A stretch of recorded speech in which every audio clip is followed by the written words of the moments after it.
अस्सलाम वालेकुम नाज़रीन, मैं हूं रिजवान जाफ़र प्रोग्राम अवामी एक्सप्रेस के साथ। इस वक्त मैं हूं लाहौर में और यहां पर नौजवान मौजूद हैं पूरे पाकिस्तान से। एक event Asian youth conference and peace festival में शरीक होने के लिए नौजवान यहां पर आए हैं। हमारा यहाँ आने का मकसद जो है सबसे बड़ा ये है कि एक छत के नीचे पूरे पाकिस्तान से आए हुए नौजवान, बल्कि एशिया के डिफरेंट कंट्रीज से आए हुए नौजवान मौजूद हैं। हम देखते हैं कि मीडिया जो है ज़्यादा कवर करता है कराची, लाहौर, इस्लामाबाद, बड़े शहरों को, लेकिन पाकिस्तान के गांव देहात, पाकिस्तान के डिफरेंट शहरों में क्या मसाइल हैं, उनका क्या हल है, ये बातें सामने नहीं आती।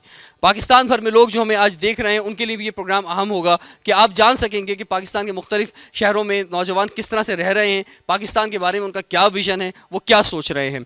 तो आप लोग तैयार हैं जी बात करने के लिए, डिस्कशन करने के लिए? ठीक है जी, हम आपके दरमियान रहेंगे आज। और बहुत आसान था हमारे लिए कि लाहौर में रहते हुए 4 पॉलिटिशियंस बुलाते और इस तरह रिवायती डिबेट करते, लेकिन वैसा नहीं होगा, बल्कि आप ही के दरमियान से नौजवान मुख्तलिफ इलाकों से ताल्लुक़ रखने वाले स्टेज पे आते रहेंगे और वो भी गुफ्तगू करेंगे। ब्रेक के बाद आगाज़ करते हैं प्रोग्राम का बाकायदा तौर पर। स्टे ट्यून्ड विद अस।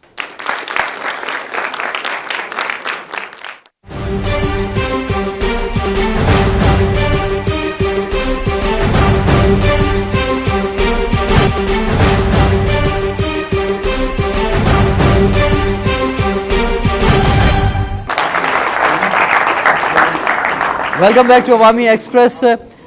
नौजवानों के दरमियान हमेशा से ही मैं बड़ी खुशी महसूस करता हूं जब भी होता हूं, और बहुत सारे यूथ शोज़ पाकिस्तान भर में मैंने किए हैं। एक बार फिर पाकिस्तान भर के यंगस्टर्स जो हैं हमारे साथ हैं।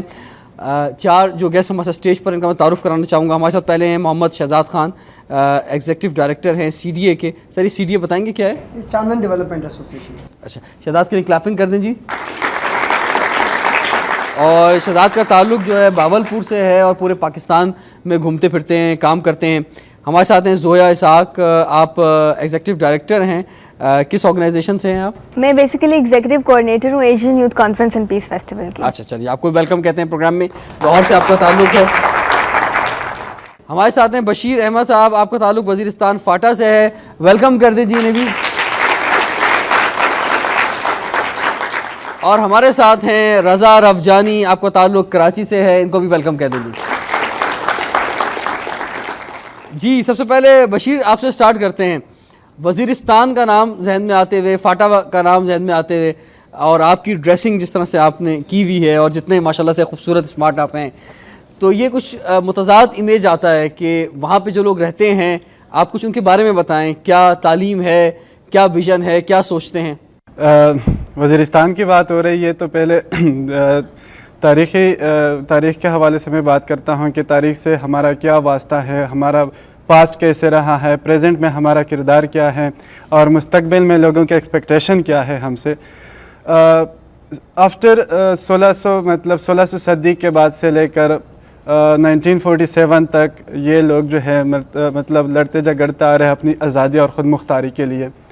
1947 में जब पाकिस्तान बना तो ये जो ट्राइबल बेल्ट है क्वेटा बलूचिस्तान से लेकर चित्राल तक जो फैला हुआ है, इसको आज़ाद कबाइल कहा जाता था। पाकिस्तान आज़ाद हुआ लेकिन ये जो ट्राइबल बेल्ट है पाकिस्तान का हिस्सा नहीं था। 1948 में कायद-ए-आज़म के रिक्वेस्ट पे, जब कायद-ए-आज़म ने रिक्वेस्ट की इन इलाके के लोगों से, इन इलाके के जो मुशरान हैं उनसे, कि मतलब आप लोग जो है पाकिस्तान के साथ शामिल हो जाए, आपके जो कल्चर है, आपके जो बाकी एथिक्स है, नाम्स है, वैल्यूज़ है, उनका हम पूरा ख्याल रखेंगे। आपकी आज़ादी और ख़ुद मुख्तारी वही रहेगी जो अब है या पहले थी। आपके जो बेसिक नीड्स हैं, एजुकेशन, हेल्थ और जॉब अपॉर्चुनिटीज़, इकनॉमिक डेवलपमेंट, वहाँ पे जो है वही तरीके से हम करेंगे जिस तरह पाकिस्तान के बाकी हिस्से में हम करेंगे। ठीक है।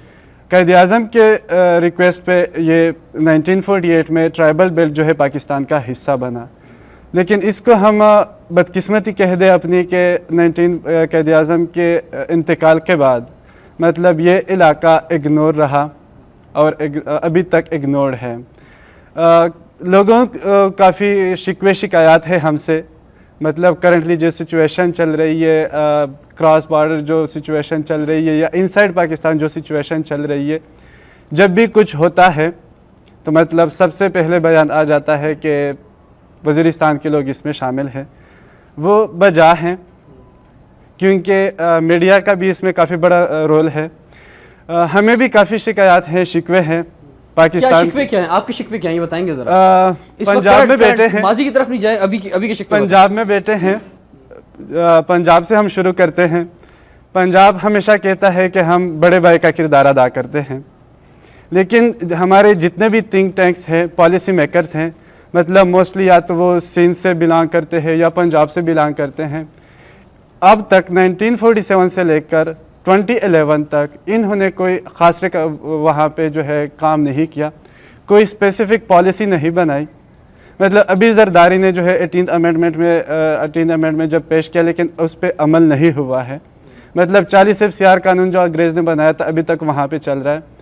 जब भी ज़रूरत पड़ी कुर्बानी का बकरा बना दिया, जब ज़रूरत पड़ी आगे कर दिया, और जब बॉर्डर को यहाँ पे बचाने की ज़रूरत महसूस हुई इन लोगों को आगे कर दिया। अच्छा, मुझे जोया आप ये बताएं कि हम लोग बहुत ज़्यादा वक्त के साथ साथ देखा गया कि रीजनल होते जा रहे हैं, यानी हमें सिर्फ और सिर्फ जो है, पहले तो अपने सूबे की फ़िक्र होती थी, अब सूबे की भी नहीं, अपने शहर की, अपने इलाके की, अपने घर से बाहर नहीं निकल रहे हैं। लाहौर में हैं, अब डेंगू का हमला हुआ है तो लाहौर के लोग जाग गए, जी हमारे पास भी एक मसला आ गया।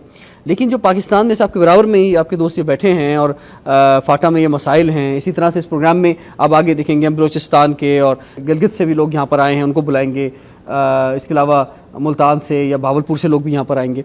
तो क्या दर्द रखते हैं कि जहाँ पर ज़्यादा मसाइल हैं वहाँ के बारे में जो थोड़े से स्टेबल एरियाज़ हैं वो लोग कुछ फ़िक्र करें, उनके बारे में सोचें, क्योंकि पूरा पाकिस्तान तो एक है, हमें हर एक के बारे में सोचना है। जब तक हमने एक इंडिविजुअल और एक खत्ते और एक ज़मीन के बारे में नहीं सोचा, हमारी गैरत तो बहुत जाग जाती है कि जनाब फला हमला करेगा तो हम जो है ये कर देंगे और वो कर देंगे। लेकिन भाई उस इलाके में जो लोग रह रहे हैं उनके बारे में भी तो सोचो कि वो किस हाल में रह रहे हैं। क्या कहना चाहेंगे आप? जी, मैं इस हवाले से जो बात करना चाहूँगी, सबसे पहले तो जिस तरह बशीर ने बात की कि एजुकेशन है, हेल्थ है, इस तरह के इश्यूज़ हैं, तो प्रॉब्लम्स, मसले, मसाइल जो हैं वो हर इलाके में होते हैं, हर इलाके की अपनी इंटेंसिटी के हिसाब से होते हैं। अगर आप वज़ीरिस्तान की अगर आप बात को छोड़ें, आप पंजाब की भी अगर बात करें, तो हमारे भी यही मसले हैं। मसले हमारे सबके कॉमन है, फ़र्क सिर्फ इतना है कि कई इलाकों में वो मसले ज़्यादा इंटेंसिटी से हैं और हमारे पंजाब में लेकिन लाहौर और वज़ीरिस्तान में बहुत फ़र्क है, बहुत ज़्यादा फ़र्क है। मैं उसी बात के ऊपर और ख़ास तौर पे जब वहाँ से लोग इधर आते हैं तो इस्लामाबाद जाते हैं, कराची जाते हैं, तो उन्हें फिर ज़्यादा महसूस होता है कि हम क्यों इतना पीछे रह गए। जी बिल्कुल, आपने भी बात की कि अब लोग जो हैं आपस में, वो आपने रीजनलिज्म की एक बात की थी, तो मैं उसी बात पे बात करूंगी कि हमारी जो स्पेशली जो हमारी नौजवान नस्ल है, इनको इसमें इतना ज़्यादा एक जोश है कि वो इंटरेक्ट कर सके हर तरह के इंसान के साथ। अच्छा, आगे चलते हैं। शहजाद, मुझे बताएं कि क्या किसकी जिम्मेदारी है, आप क्या समझते हैं कि क्या हर मामले में NGOs आगे जाएं, इन इलाकों में काम करें जो बहुत ही पसमानदा इलाके हैं? असूली तौर पे तो जिम्मेदारी है वो तो सरकार की बनती है, जो हुकूमत है उसकी ज़िम्मेदारी है कि जान व माल का तहफ़्फ़ुज़ और वहाँ पे तमाम बुनियादी सहूलतें देना, ये तो हुकूमत की ज़िम्मेदारी है। तो आप क्या समझते हैं कौन ज़िम्मेदारी नहीं निभा रहा है? या तो वहाँ के अवाम जो हैं उनको क्योंकि तालीम नहीं दी गई, उन्हें बुनियादी ज़रूरतें का नहीं दी गई, तो उनको एहसास ही नहीं है कि हम किस तरह अपने लिए आवाज़ उठा सकें या क्या करें। तो ज़िम्मेदार कौन है आपके नज़दीक? ज़िम्मेदार मेरे ख्याल से सब के सब लोग हैं। सब के सब जो मैं कहता हूँ उसमें स्टेट सबसे बड़ी ज़िम्मेदार है। स्टेट किस बात के लिए ज़िम्मेदार है? देखें, हम सब एक बड़े फ़ख्र से नारा लगाते हैं कि हम सब पाकिस्तानी हैं। नो डाउट हम वाकई पाकिस्तानी हैं, बड़े पैट्रियाटिक पाकिस्तानी हैं। जैसे आपने कहा, कोई भी पाकिस्तान पे बात आती है तो हम सबसे पहले खड़े हो जाते हैं। लेकिन मुझे ये समझ नहीं आती कि अगर एक पाकिस्तानी जब वो ये कह सकता है कि मैं पाकिस्तानी भी हूँ, मैं मुसलमान भी हूँ, दोनों चीज़ों पे बड़ा फ़ख्र करते हैं, तो वाई नॉट एक पाकिस्तानी भी है, मुसलमान भी है, तो मैं बलोची हूँ तो इसमें मुझे फ़ख्र क्यों नहीं करने दिया जाता? मैं पंजाबी हूँ, मुझे इस पर फ़ख्र क्यों नहीं करने दिया जाता? मैं अगर सिंधी हूँ, मुझे इस पर फ़ख्र क्यों नहीं करने दिया जाता? सो जब तक स्टेट फ़ख्र करने दिया जाता है। देखिए शहजाद, इसमें एक चीज़ ये है कि फ़ख्र ज़रूर करें, लेकिन इस वजह से अपने आप को सुपीरियर ना समझें, इस वजह से अपने आप को जो है वो दूसरे पे हाकिम ना बनाएं, और इस वजह से जो है वो लड़ने के लिए और सारी नफरतों के लिए तैयार ना हो जाएं। ये जो डिफरेंट ज़बान बोलने वाले, डिफरेंट शहरों में, डिफरेंट इलाकों में रहने वाले लोग हैं, ये डिफरेंट फूलों की तरह हैं। इनका अपना कलर है, इनकी अपनी खुशबू है, और इनके मिलने से ही वो गुलदस्ता बनता है, इसे पाकिस्तान कहते हैं। आप बिल्कुल सही बात करें, लेकिन मैं हरगिज़ ये नहीं कह रहा कि पाकिस्तान, देखिए हम सब पाकिस्तानी है, मुझे इसमें कोई फ़र्क नहीं, लेकिन मैं पाकिस्तानी होने के साथ साथ बलोची भी हूँ। जब मैं कहता हूँ कि मुझे मेरे अपने कल्चर के मुताबिक खुली शलवार पहन के जिस तरह से मैं पहनता हूँ मुझे चलना चाहिए, तो मुझे उसकी इजाज़त होनी चाहिए। मुझे अगर सिंधी टोपी पहन के, सिंधी अजरक पहन के मुझे अच्छा लगता है तो मुझे पहनने की इजाज़त है। बिल्कुल है। ऐसा नहीं है। जब तक ये फेडरेशन हमारी इन प्रोविंशियल जो ऑटोनॉमी है इसको स्ट्रॉन्ग नहीं करेगी, जब तक हमारी जो एथनिसिटी, हमारी जो आइडेंटिटी है, इसको एक्सेप्ट नहीं किया जाएगा स्टेट की तरफ से, लोगों की तरफ से, उस वक्त तक ये तमाम मसाइल हल नहीं होने वाले।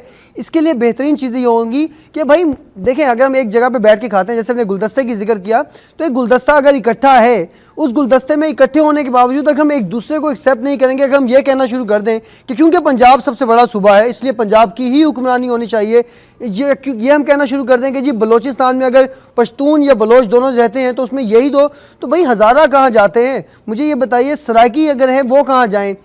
इसके बाद अगर आप गिलगित वाली साइड पे चले जाएं तो ये तमाम जो बाकी एथनिसिटीज़ हैं जो इसी गुलदस्ते के हिस्सा हैं, उनको भी एक्सेप्ट करने की ज़रूरत है। मैं हरगिज़ ये नहीं कह रहा कि हमें इस गुलदस्ते को बखेरने की ज़रूरत है, लेकिन इस गुलदस्ते में जितने भी फूल शामिल हैं उनकी खुशबू को उनकी अपनी रंग के साथ, उनकी खुशबू के साथ हमें एक्सेप्ट करने की ज़रूरत है। आपने जिम्मेदारी की बात की, एक्सेप्ट करने की ज़रूरत भी है, और दूसरा ये भी है शहजाद के हर एक का अपना एक काम है, और ये काम अंग्रेज़ों ने बड़ा अच्छा ले लिया था वैसे हम लोगों से, हम खुद नहीं ले पाए। तो जिसका जो एक जिसमें स्पेशलिटी है उसका बेहतर तौर पर उसका इस्तेमाल भी किया जाए, और पाकिस्तान की नहीं, पाकिस्तान को बेहतर बनाने के लिए। लेकिन ये इस्तेमाल बेहतर तौर पर तभी किया जाएगा जब पहले हम रिकॉग्नाइज करेंगे। अब इस वक्त 2011 में आके पहली दफ़ा, मैं बशीर की बात को सिर्फ आगे बढ़ा दूँ, पहली दफ़ा फाटा में पॉलिटिकल पार्टीज़ एक्ट लागू किया गया है, जिसमें वहाँ पे पॉलिटिकल एक्टिविटीज़ को दिया गया है। मुझे सिर्फ ये समझ नहीं आती, आपने कहा जिम्मेदारी की बात, लेकिन स्टेट की सबसे बड़ी जिम्मेदारी बनती है हर एक बंदे को उसकी आइडेंटिटी प्रोवाइड करे। ठीक, पंजाब में रहने वालों की आइडेंटिटी है, सिंध में रहने वालों की आइडेंटिटी है, बलोचिस्तान में रहने वालों की भी आइडेंटिटी है, और चलें मान लिया खैबर पख्तूनख्वा की भी आइडेंटिटी है। What about the identities of those people who are living in Gilgit Baltistan, who are living in Chitral, who are living in Azad Jammu and Kashmir? उन लोगों की तो कोई आइडेंटिटी, कोई रिप्रेजेंटेशन फेडरेशन में कहीं बशीर, मुझे एक बात और बताएं कि जब ये कहा जाएगा कि हम पिछले 60-63 सालों से पाकिस्तानी हैं, 1400 साल से मुसलमान हैं और सदियों से पठान हैं, तो ज़्यादा इंपॉर्टेंट क्या है हम? क्या सबसे पहले पाकिस्तान नहीं हो सकता पाकिस्तान में रहते हुए कि सबसे पहले हम पाकिस्तान के बारे में सोच लें? इसके मैं 2-3 एग्जांपल आपको देना चाहता हूँ। 1948 जब जंग हुई, तारीख़ पढ़ी है, कश्मीर जो हमारा जो आज़ाद कश्मीर है, फ्रंट लाइन पे आर्मी के साथ लड़ रहे थे ट्राइबल हैं वहाँ के लोग लड़ रहे थे। इसी तरह जो उसके बाद जितने भी जंगें हुई है, 2 जंगें हुई इंडिया के साथ, वहाँ पे भी सेम सिचुएशन थी। यही लोग जो थे बंदूक उठा के वहाँ पे चले जाते थे, लड़ते थे, क्योंकि पाकिस्तान का नाम आता था, आज़ादी वहाँ पे जो है वो हमारी ख़राब हो जाती थी। अभी रिसेंटली जब इंडिया के साथ हमारे ताल्लुकात ख़राब हो गए थे, वज़ीरिस्तान में ऑपरेशन शुरू था, वहाँ के लोग जब बॉर्डर पे सिचुएशन ख़राब हो गई, वहाँ के लोगों ने लश्कर बनाया और वो तैयार थे कि मतलब कुछ अगर हो गया तो हम यहाँ से लश्कर लेके वहाँ पे जाएंगे और पाकिस्तान के लिए हम लड़ेंगे, क्योंकि यही हमारा मुल्क है, यहीं पे हम पैदा हुए हैं, इसी मिट्टी से हम ताल्लुक़ रखते हैं, इसी से खाते हैं, इसी से पीते हैं, और इसी में हम मरेंगे भी और इसी में हम जिएंगे। लेकिन जब हमारे हकूक़ की बात आती है तो मुझे समझ नहीं आती कि मतलब हमारे हकूक़, मतलब वो भूल जाते हैं कि यहाँ पे कुछ लोग भी हैं या इनके कुछ हकूक़ भी हैं। ठीक है, मैं समझ रहा हूँ बशीर आपकी बात, और जिस तरह से स्टेट में तमाम शहर हैं, तमाम इलाके हैं, उसी तरह से वज़ीरिस्तान को भी उतनी ही आज़ादी दी जाए, वहाँ पर भी तमाम अपॉर्चुनिटीज़, तमाम सहूलतें दी जाएँ। रज़ा, आप मुझे ये बताइए कि कराची के जो हालात ख़राब होते हैं उस हवाले से बड़े मसाइल हम देखते हैं, और पूरे पाकिस्तान में जो लोग बैठे होते हैं वो बड़े फ़िक्रमंद हो जाते हैं। आप वहाँ बैठ के आप क्या समझते हैं कि कैसे जो है कराची, जो कि एक तरह से माशी दारुल खिलाफा है पाकिस्तान का, वहाँ पे चीज़ें ठीक हो सकती हैं और वहाँ से सही जो तौर पे एड्रेस हो सकता है पूरे पाकिस्तान को? देखें, कराची में जो हालात ख़राब है वो सब इस चीज़ से बहुत ज़्यादा बेजार परेशान हो चुके हैं। हमारे पेरेंट्स परेशान होते हैं कि जब हम यूनिवर्सिटी के लिए घर से निकलते हैं तो वापस घर पे आएंगे या नहीं आएंगे। बहुत ज़्यादा हालात ख़राब हो चुके हैं। वो शख्स जो रात को रोड पे सोता है उसे नहीं पता होता कि जब वो सुबह उठेगा तो वो ज़िंदा होगा नहीं होगा। और ये बहुत सीवियर मसला है। जब कराची पॉलिटिकल हब है, इकोनॉमिकल हब है कराची, सो वहाँ तो बहुत ज़्यादा अटेंशन देनी चाहिए, बहुत ज़्यादा जो है वहाँ पे वो लॉ एंड ऑर्डर सिचुएशन जो है बहुत एक्सीलेंट होनी चाहिए, बट वहाँ ऐसा नहीं है। बहुत ज़्यादा प्रॉब्लम्स है कराची के अंदर। अगर ये हालात ठीक नहीं हुए तो कराची शहर ख़त्म हो जाएगा। लोग जो हैं वो बहुत सारे डिप्रेसिव कहते हैं हम अपनी पढ़ाई किस तरह से करें, हम पढ़ेंगे नहीं तो हम कहाँ जाएंगे। आप क्या समझते हैं, क्या होप है?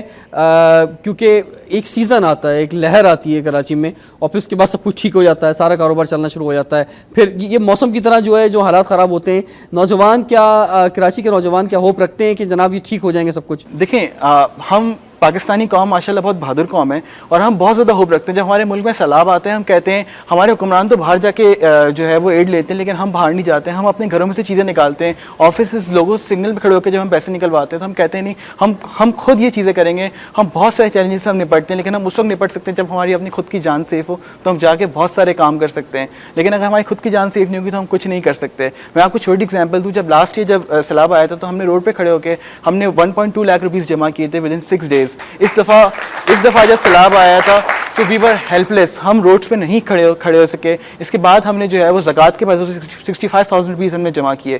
जब हमने पुलिस से कांटेक्ट किया, हमने रेंजर से कांटेक्ट किया, हमने कहा हम खुद ये सामान वहाँ पे ले जाना चाह रहे हैं, तो उन्होंने हमें स्ट्रिक्टली मना कर दिया। उन्होंने कहा हम आपको सिक्योरिटी नहीं दे सकते बिकॉज यहाँ पे जो है वो सिंधीज़ और एट स्टेक है। जब आप उनके इलाके में जाएंगे तो वहाँ पे माजिर एट स्टेक होंगे, हम आपको सिक्योरिटी नहीं दे सकते। इसके बाद हमने वो सामान समेत पैसे जो थे वो हमने आगे और NGOs को दे दिए जो वहाँ काम कर रहे थे। ठीक है जी, बहुत बहुत शुक्रिया आप चारों का। कराची के नौजवान हो या लाहौर के नौजवान हो, चाहे इस्लामाबाद के नौजवान हो, जो हमारे स्टेबल शहर हैं, वो बहुत कुछ करना चाहते हैं, ख़ासतौर पे उन इलाकों के लिए जहाँ पे प्रॉब्लम, जहाँ पे इस तरह के डिज़ास्टर सिचुएशन भी हैं, ख़ासतौर पे सैलाब के हवाले से। लेकिन जब तक अमन अमान की सूरत हाल बेहतर नहीं होगी तो उनके पेरेंट्स उन्हें कैसे इजाज़त देंगे कि वो घर से निकल सकें। टाइम हो सके एक ब्रेक का, लेकिन व्यूवर्स आपको बताऊँगा कि इसके बाद कुछ और नौजवान जो कि मुख्तलिफ पाकिस्तान के इलाकों से, ख़ासतौर पर मैं जानना चाहूँगा, यहाँ पर बलूचिस्तान से मौजूद हैं जी यंगस्टर्स, बिल्कुल जी, और इसके अलावा गिलगित बल्तिस्तान से भी मौजूद हैं जी, बिल्कुल मुख्तलिफ इलाकों से जो नौजवान मौजूद हैं उनसे गुफ्तगू करेंगे, उनके इलाकों का हाल पूछेंगे। स्टे ट्यून्ड विद अस।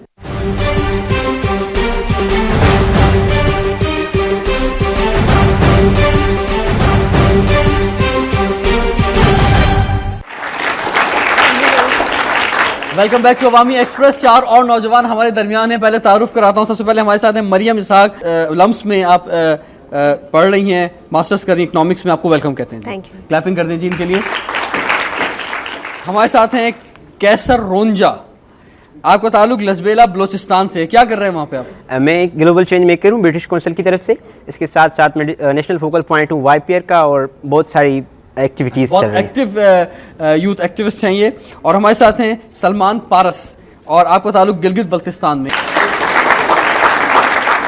और हमारे साथ हैं अब्दुल रब निज़ामानी, आपका ताल्लुक बदीन से है। बदीन में क्या करते हैं आप? सर मैं कायद-ए-आज़म यूनिवर्सिटी इस्लामाबाद में पढ़ रहा हूँ, BBA कर रहा हूँ, बैचलर्स। उसके अलावा BBA में उससे कायद-ए-आज़म यूनिवर्सिटी में as a debater, national debater भी रहा हूँ। लेकिन बदीन से जो आपका ताल्लुक है वहाँ जाना रहता है आपका? वहाँ बिल्कुल जाना रहता है। मैं नेक्स्ट ईयर इधर आया हूँ, वैसे मैं उधर ही रहा हूँ। अभी सैलाब की जो सूरत हाल है वहाँ पे आप गए? बिल्कुल गया हूँ उधर, मैंने काम भी करवाया, मतलब गया हूँ उधर, पिक्चर्स लिए हैं, फिर इधर आके उनकी फंडिंग भी की है, उधर काम भी किया है। चले आप हमारे व्यूवर्स को और यहाँ जो नौजवान पूरे पाकिस्तान से मौजूद हैं उनको बताना चाहेंगे इस वक्त क्या सूरत हाल है वहाँ पर? सर वहाँ मैं वहाँ शुरू से करूँगा। वहाँ पे सूरत हाल ये है कि वहाँ पे लोगों के पास घर नहीं है रहने के लिए। ऑलमोस्ट आप देखेंगे सिंध के 23 डिस्ट्रिक्ट्स हैं, उसमें से 20 डिस्ट्रिक्ट्स अफेक्टेड हैं। और 20 डिस्ट्रिक्ट की हालत ये है कि ज़मीनें, मतलब सिर्फ मेरे डिस्ट्रिक्ट में बदीन में तकरीबन 2 करोड़ या 1 करोड़ गालिबन टन, 2 करोड़ टन सिर्फ कपास का नुकसान हुआ है, फसल का। उसके अलावा जो लोग हैं, लोगों की कंडीशन ये है कि सिर्फ जो पक्के घर हैं शहर में, जो सिर्फ सिटी हैं उनमें से सिर्फ जो पक्के घर हैं वो सेफ हैं, बाकी बिल्कुल तबाही है। आपसे मैं सवाल पूछता हूँ, माइक आपके पास जाएगा। क्या आपको एहसास है कि इतनी बड़ी आबादी, तकरीबन 1 करोड़ तक की आबादी जो है वो डिस्टर्ब है और इस तरह से जो है रिलीफ कैंप में, सड़कों पर रह रहे हैं? आपको कुछ थोड़ा सा टीवी पे ही देख के एहसास हुआ कि कितने बुरे हालात हैं और कुछ हमें करना चाहिए नहीं करना चाहिए, इस पर कुछ बात करना चाहेगा? अस्सलाम वालेकुम, मेरा नाम राशिद महमूद ख़ान है। मेरा ताल्लुक जो है मीरपुर ख़ास डिस्ट्रिक्ट से है। जैसे मेरे भाई निज़ामानी ने अभी आपसे कुछ चीज़ें शेयर की हैं, मीरपुर ख़ास डिस्ट्रिक्ट के हवाले से भी मैं कुछ यहाँ पे ऐड करना चाहूँगा। मीरपुर ख़ास डिस्ट्रिक्ट जो इस हैवी रेन में बदीन के साथ जो मोस्ट अफेक्टेड एरिया जो हुआ है वो मीर ख्वास डिस्ट्रिक्ट है। जो फिगर्स हैं वो बताती हैं कि 87% जो इलाका है मीर ख्वास डिस्ट्रिक्ट का वो डिस्ट्रॉय हो चुका है। जैसे निज़ामानी ने शेयर किया कि बदीन की फसलों के हवाले से बिल्कुल यही सूरत हाल मीर ख्वास डिस्ट्रिक्ट की भी है। वहाँ पर जितना एरिया है जहाँ पर फसलें काश्त हुई जिन्होंने की थी किसानों ने, वो ऑलमोस्ट डिस्ट्रॉय हो गया है, ख़त्म हो गया है। मैं अपना एक पर्सनल आपसे शेयर करता हूँ कि जब मैंने उसका पूरा वीक विज़िट किया था अभी पिछले वीक और 15 दिन पहले, तो वहाँ पर जो पूरा एक एरिया है जिसमें आप यहाँ से अगर मूव करते हैं हैदराबाद से टूवर्ड्स मीर ख्वास एंड मीरवा एंड फर्दर आगे जुड्डो डिग्री एंड नोकोट, वो पूरा एरिया अलावा पानी के वहाँ कुछ नहीं है। अगर आप इस पूरी रोड को अगर आप जस्ट माइल से बनता है, तो पिछले साल हमने ये ऑब्ज़र्व किया था कि पूरे पाकिस्तान से लोग उस सैलाब के लिए खड़े हुए डिफरेंट प्रोविंसेस में, और वहाँ पर उन्होंने अपने तौर पर भी और दूसरे सूबों से भी लोगों ने उनकी हेल्प की। बट इस बार हम ये फील कर रहे हैं, ये सिंध के लोग भी ये फील कर रहे हैं कि शायद जो दूसरे लोग हैं इस बार जो है वो ये सूरत हाल नहीं नज़र आ रही है।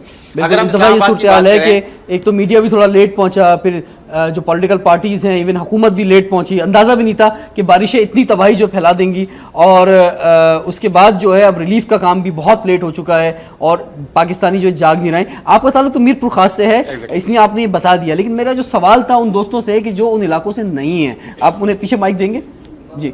मेरा नाम मरियम जावेद है, मेरा ताल्लुक खुशाब से है। अभी जो लोग हमारे दोस्त थे जो मतलब मीरपुर खास से, ये बदीन से, ये वो लोग हैं जो आई विटनेस हैं उस सारे डिज़ास्टर के। लेकिन अगर हम उसको मीडिया के थ्रू देखें, टीवी पे देखें, मतलब वो डिज़ास्टर सिर्फ देखने की हद तक शायद आपकी बात ठीक है कि मीडिया की कवरेज उस तरह की नहीं है जिस तरह लास्ट ईयर उस चीज़ को कवरेज दी गई। लेकिन मसला ये है कि डिज़ास्टर इतना ज़्यादा, इतने बुरे लेवल पे कि अगर हम फिगर्स को देखें तो 2010 के डिज़ास्टर से 2011 का डिज़ास्टर ज़्यादा सीवियर है। लेकिन मसला ये है कि 2010 में लोगों ने अपने तौर पे इमदाद दी, सब कुछ किया, मतलब हुकूमत ने कुछ किया या नहीं, NGOs ने, लोगों ने पर्सनली काफ़ी लोगों ने उस पर काम किया। हम स्टूडेंट्स थे यूनिवर्सिटी के, एट दैट टाइम हमने भी उसमें काफ़ी कंट्रीब्यूट किया। लेकिन अनफॉर्चुनेटली चीज़ें उस तरह से मैनेज नहीं हो सकी जिस तरह से कि होनी चाहिए थी। नतीजा क्या हुआ कि जो लोग काम करने वाले थे उनका भी टेम्पो टूटा है। मैं जब एज अ मीडिया पर्सन इन इलाकों में गया, इन सारे इलाकों में, और पाकिस्तान नेवी की और पाकिस्तान आर्मी की बोट्स के अंदर जो है मुख्तलिफ गाँव देहातों में पहुँचा, तो मैंने भी ये फील किया कि अगर मैं प्रैक्टिकली यहाँ नहीं आता तो इवन मैं खुद भी एहसास नहीं कर सकता था कि किस हालत में रह रहे हैं। यानी कि वो इलाके जिनके घर जो पानी में डूब चुके हैं, जब वो किसी पक्के पे आए हैं, किसी रोड पे आए हैं, किसी रिलीफ कैंप में आए, तो उनका पीने का भी पानी नहीं है। जिस तरह से वहाँ पे यानी कि वो जो बदबू वहाँ पे मौजूद है, वहाँ पे चाहे सांस ना ले पाएँ आप लोग खड़े होके, जो बेहतर शहरों में रहते हैं। तो बहुत बुरे हालात हैं, खाने की ज़रूरत चीज़ें नहीं हैं, जिस तरह से उनको जो फूड मिल रहा है वो किस तरह का है। कैंपों में अगर रह रहे हैं तो कैंप की हालत क्या है, रात को जो है मच्छर उन्हें तंग कर रहे हैं, बीमारियां जो है वहाँ पे बहुत ज़्यादा हो गई हैं। इसके अलावा जो है बच्चे जो हैं जिनको दूध बुनियादी चाहिए होता है वो नहीं है। तो इस तरह ये बहुत ही बड़ा डिज़ास्टर है। हम पाकिस्तानी जो पाकिस्तान का बहुत ज़्यादा एहसास करते हैं और हमें एक एक इलाके का एहसास करना है, तो वो हम फील नहीं कर पा रहे हैं उनकी मदद कैसे की जाए। और हमारी थोड़ी सी गवर्नमेंट की भी नाकामी है कि गवर्नमेंट जो है, पिछले साल भी कुछ ऐसे ही हुआ था कि गवर्नमेंट जो है वो गुड मैनेजर नहीं है, अच्छे तौर पे मैनेज नहीं करना जानते। बहुत से लोग जो इमदाद करना चाहते हैं, बहुत से लोग जो वहाँ तक पहुँचना चाहते हैं, उनके पास ज़राए नहीं है, उनको पता ही नहीं हम कहाँ पहुँचे। तो और बहुत सारे लोग एक ही इलाके में पहुँच के 10-10 चीज़ें दे रहे हैं, और बहुत से ऐसे इलाके जहाँ कुछ भी नहीं मिल रहा है। तो मैनेजमेंट का भी बहुत बड़ा फुकदान है। जी दोस्त, आप क्या कहेंगे? लास्ट ईयर बिल्कुल इसी सेम प्रॉब्लम का सामना हमें करना पड़ा था, और इस बारे में कोई शक नहीं कि हर बंदा वक्त पे उठ के आया था। और सिंध के मामले में जो ये अब का सैलाब है, इसमें ये चीज़ देखने में नहीं आई। लेकिन अब लोगों को चूँकि पता चल रहा है, और हमारे साइड चूँकि जनूबी पंजाब और पंजाब की जो साइड है वहाँ पे भी अब इसके लिए अवेयरनेस आ चुकी है लोगों में, और अब उसके लिए काम किया जा रहा है। मैं एक चीज़ पे ज़ोर दूंगा कि हमारी हिस्स ख़त्म हो गई, हमारे दिलों पे ये नहीं होता कि ये मसला क्या है। हम इस चीज़ को क्यों नहीं सोचते कि हमें हर साल फ्लड का सामना करना पड़ता है। हम इस चीज़ पे ज़ोर क्यों नहीं देते? हम ये क्यों नहीं कहते कि यार आज अगर फ्लड आया है तो इसमें हमें पूरा साल क्या करना होगा कि अगले साल फ्लड ना आए, बजाय इसके कि मैं अगले साल के अगस्त का इंतज़ार करूँ और 2012 का फ्लड का इंतज़ार करूँ। आज सिंध में है तो कल किसी और शहर में हो। हमें आई थिंक बिल्कुल इमदाद, रिलीफ, रिहेबिलिटेशन, इन सब चीज़ों पे काम करना चाहिए। लेकिन वंस जब वी आर सेटल, जब हम इस चीज़ को सही कर लें, हमें इसके बाद की चीज़ों के लिए भी करना चाहिए कि कल कला को हमें इन चीज़ों का दोस्त, एक तो चीज़ ये होती है कि हमारे अंदर शायद थोड़ी आदत ऐसी हो गई है कि जब हम पे कोई अजाब नाजिल होता है तो जब ही हम जागते हैं, उससे पहले हम कुछ प्लानिंग करने का जो ज़िम्मा हमारे अवाम पर भी और ख़ास तौर पर हुकूमत पे होना चाहिए वो नहीं करते हैं। तो प्लानिंग पहले से होनी चाहिए। अब प्लानिंग क्या होनी चाहिए? एक तो डिज़ास्टर मैनेजमेंट का जो महकमा है वो बड़ा कमज़ोर है हमारे मुल्क के अंदर। अगर एक कैंप जो है लाहौर में डेंगू का लगा हुआ है उसके बारे में, तो उसके बराबर में एक कैंप जो है रिलीफ के लिए भी लगाया जा सकता है, तो उसका एक बहुत अच्छा मैसेज जो है वो जाएगा। तो कितने लोग तैयार हैं कि हम जाके रिलीफ वर्क करेंगे? यहाँ से हैंड रेस करके बताएं। चलें, थैंक यू वेरी मच जी। बहुत अच्छा मैसेज जो है पूरे पाकिस्तान का इस वक्त, खासतौर पे सिंध के जो लोग इस वक्त बहुत बुरे हालात में हैं उन तक पहुंचा है आपकी जानिब से। नाज़रीन, टाइम हो सके ब्रेक का। ब्रेक के बाद हमारे दोस्त जो बलूचिस्तान से यहाँ पर हैं, खासतौर पर गिलगित बल्तिस्तान से हैं, इनसे हम पूछेंगे कि वहाँ पर क्या सूरत हाल है। स्टे ट्यून्ड विद अस।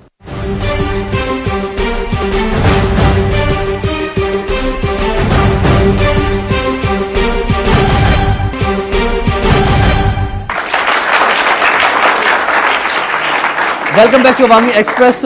आज हम हैं लाहौर में पाकिस्तान भर के यंगस्टर्स जमा हैं एक इवेंट में, और इस मौके से फ़ायदा उठाते हुए हम ये बात कर रहे हैं कि पाकिस्तान के मुख्तलिफ़ इलाकों में क्या सूरत हाल है। इस वक्त जो है हमने फ़ाटा वज़ीरिस्तान की बात कर ली, सिंध के सैलाब की बात कर ली, लेकिन लाहौर में बैठे हुए डेंगू की बात नहीं की। बहुत हैरत अंगेज़ बात नहीं है ये? जी आप बताइए मरियम, क्या सूरत हाल है डेंगू की? डेंगू आप खुद इस वक्त लाहौर में बैठे हैं, आपको आई एम श्योर नज़र आ रहा है। कहाँ नजर आ रहा है डेंगू? नजर आ रहा है? नहीं, अल्लाह का शुक्र है। अच्छा। नहीं, I think I would like to reiterate the fact कि मीडिया जो है काफ़ी ज़्यादा हाइप करती है हर एक चीज़ की। इसी तरह डेंगू, सबको पता है कि डेंगू एक सीरियस चीज़ है, लेकिन साथ ही साथ ये भी है कि डेंगू का सलूशन भी है साथ ही। ठीक है, अभी गवर्नमेंट ने इस लेवल पे आके डेंगू पे काम करना शुरू कर दिया फाइनली, शुक्र है अल्लाह का। पिछले साल जब अभी एक साहब ने यहाँ पे बात की थी कि फ्लड्स का अगर परमानेंट सोल्यूशन निकालना चाहिए तो we the government needs to come in line with what the population actually wants Pakistan की। इसी तरह डेंगू का भी यही सीन है कि अगर पिछले साल डेंगू हुआ था, अभी इस साल फिर डेंगू आ गया, अगले साल दोबारा आएगा डेंगू, क्योंकि श्रीलंका के अंदर इससे पहले ये डेंगू की ये जो थी आउटब्रेक आया था, 12-15 साल तकरीबन वहाँ पर आया, और इसी वजह से अभी भी श्रीलंकन टीम एक आई है लाहौर के अंदर, पाकिस्तान के अंदर, और इस पर काम कर रही है। डेंगू का जो है इस वक्त जो लाहौर के अंदर है, नंदलेस जो है ये सीरियस बीमारी ज़रूर है, लेकिन सीरियस बीमारी होने के साथ साथ आप ये देखें कि गवर्नमेंट या फिर आप डॉक्टर्स हैं, हेल्थ वर्कर्स हैं जो आपकी सोसाइटी के अंदर, कम्युनिटी के अंदर, उन लोगों ने आपको ये बता दिया कि बेटा अगर आपको ये 2 दिन अगर आपको ये वाले सिम्टम्स रहेंगे, फिर आपके बॉडी में दर्द है, आपको अगर हल्का सा भी बुखार महसूस हो रहा है, तो आई थिंक ये इंडिविजुअल की रिस्पॉन्सिबिलिटी है कि वो इन सिम्टम्स का पता करे, और अगर उसको ये फील हो रहे हैं तो उसी वक्त जाके इस चीज़ का इलाज करे। लसबेला से कैसर रोंजा हमारे साथ ऑलरेडी मौजूद हैं, जो बहुत बोलते हैं और अभी तक इन्हें बोलने का कोई मौका नहीं मिला है।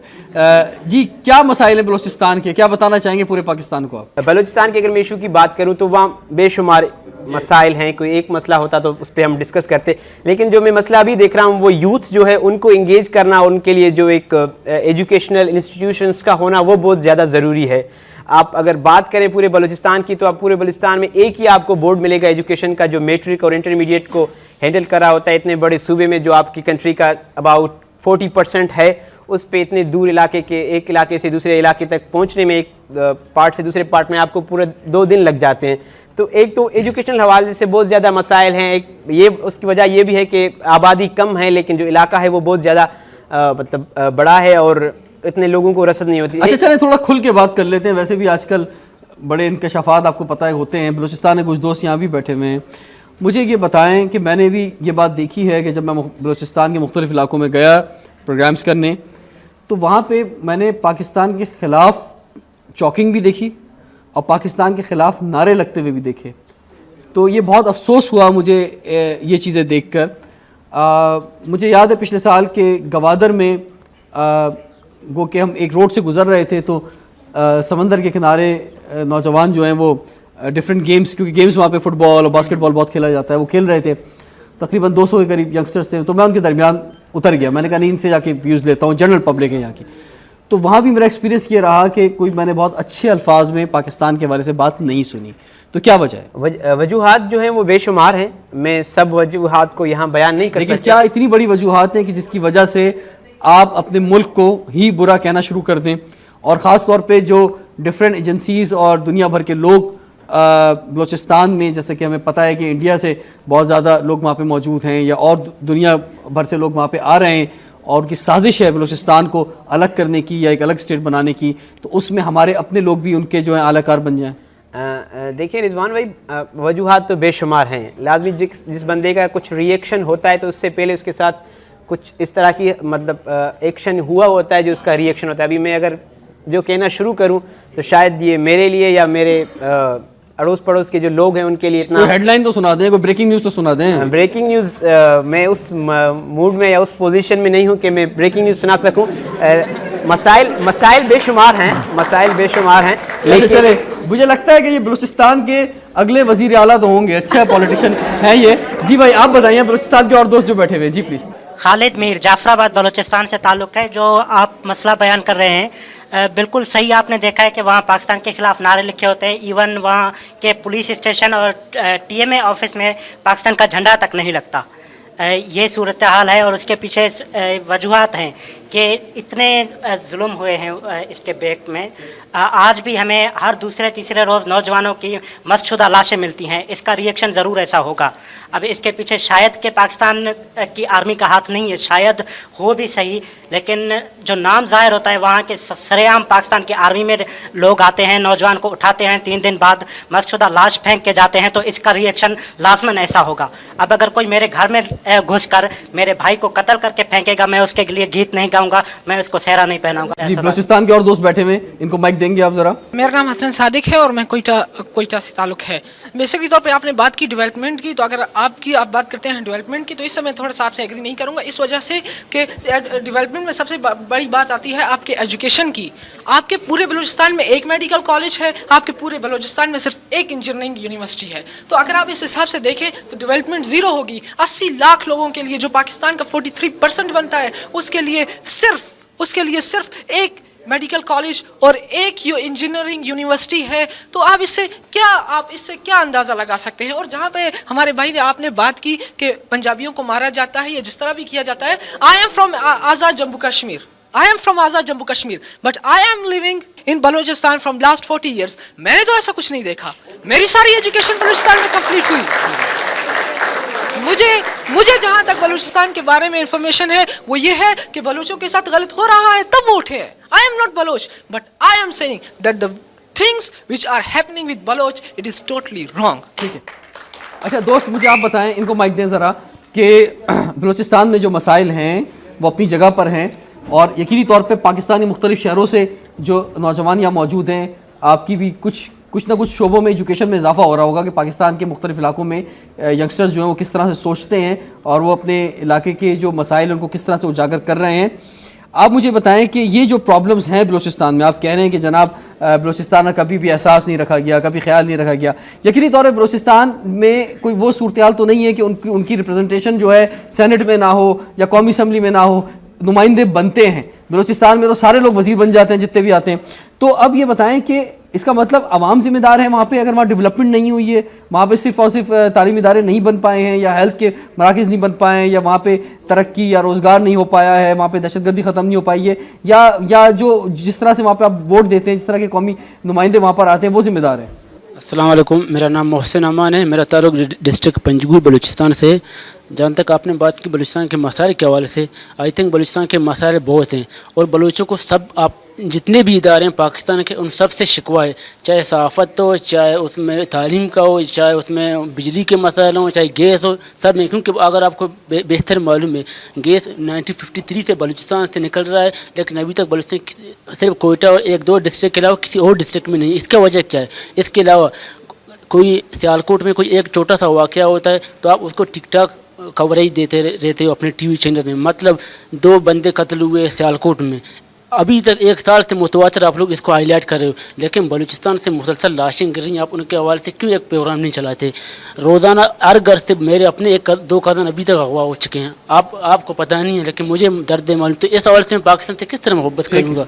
नाज़रीन, टाइम हुआ एक ब्रेक का, इसके बाद लास्ट सेशन है, बहुत ही मुख्तसर करेंगे और उसके बाद पाकिस्तान की बेहतरी, पाकिस्तान के मुस्तकबिल में नौजवानों का रोल और कैसे हम सब जो हैं इन मुश्किल हालात से निकल सकते हैं, इस पर गुफ्तगू करेंगे। Stay tuned with us.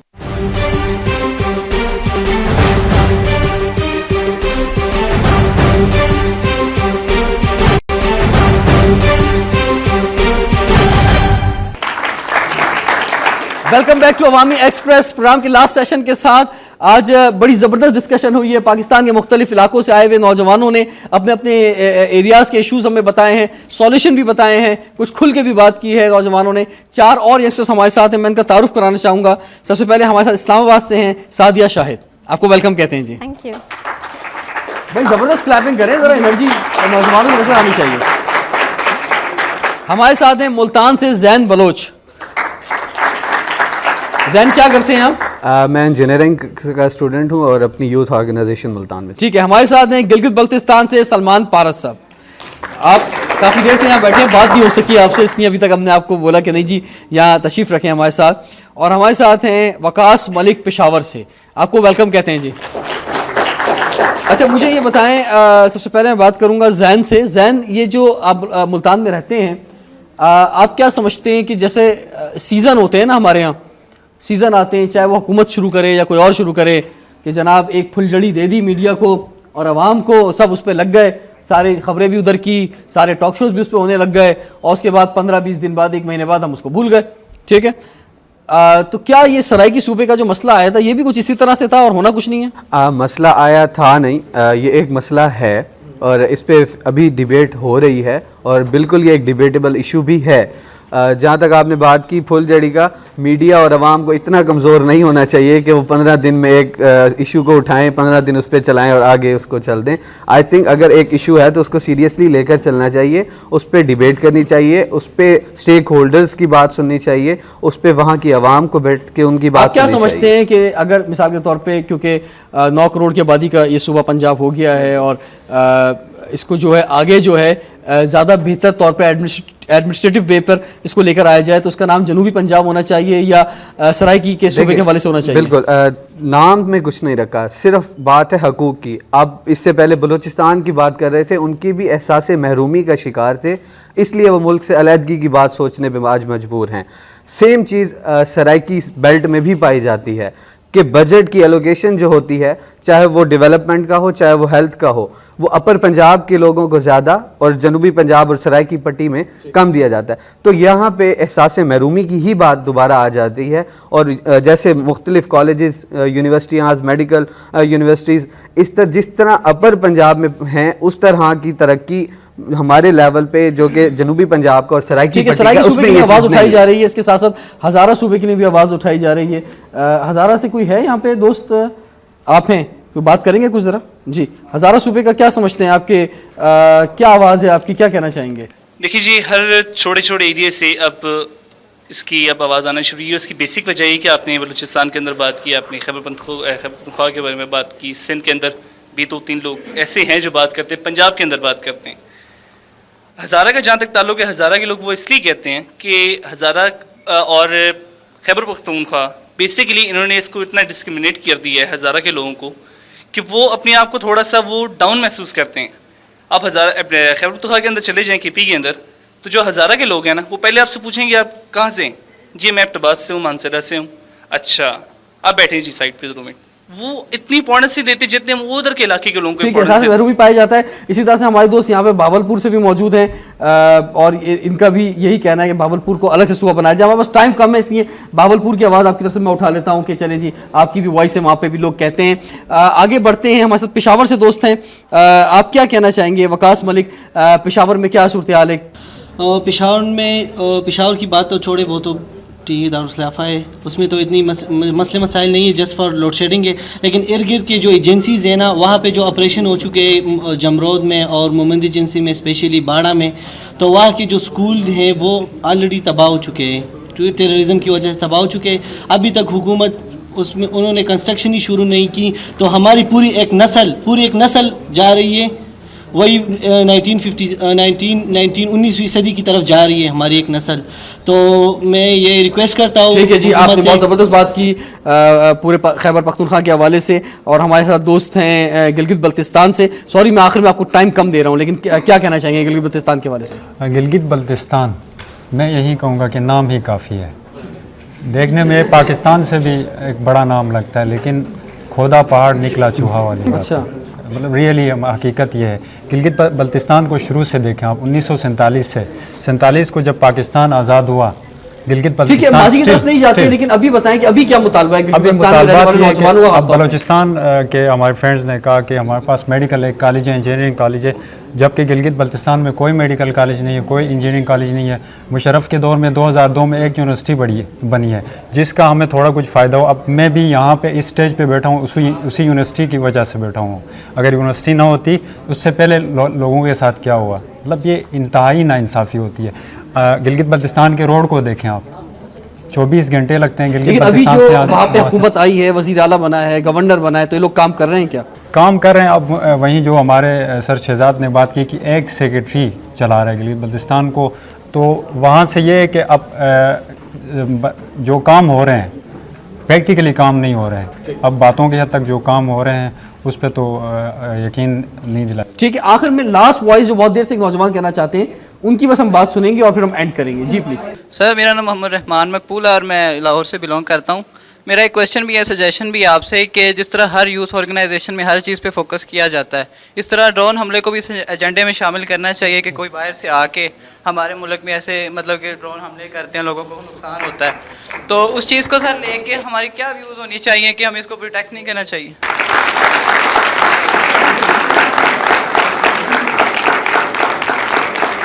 Thank you very much जी, आप सब ने बहुत ज़बरदस्त अपने ख्यालात का इजहार किया। आपने भी, आप सब जो है पाकिस्तान की शान है, पाकिस्तान की आन है, पाकिस्तान का कल है, बल्कि मैं कहूँगा पाकिस्तान का आज है।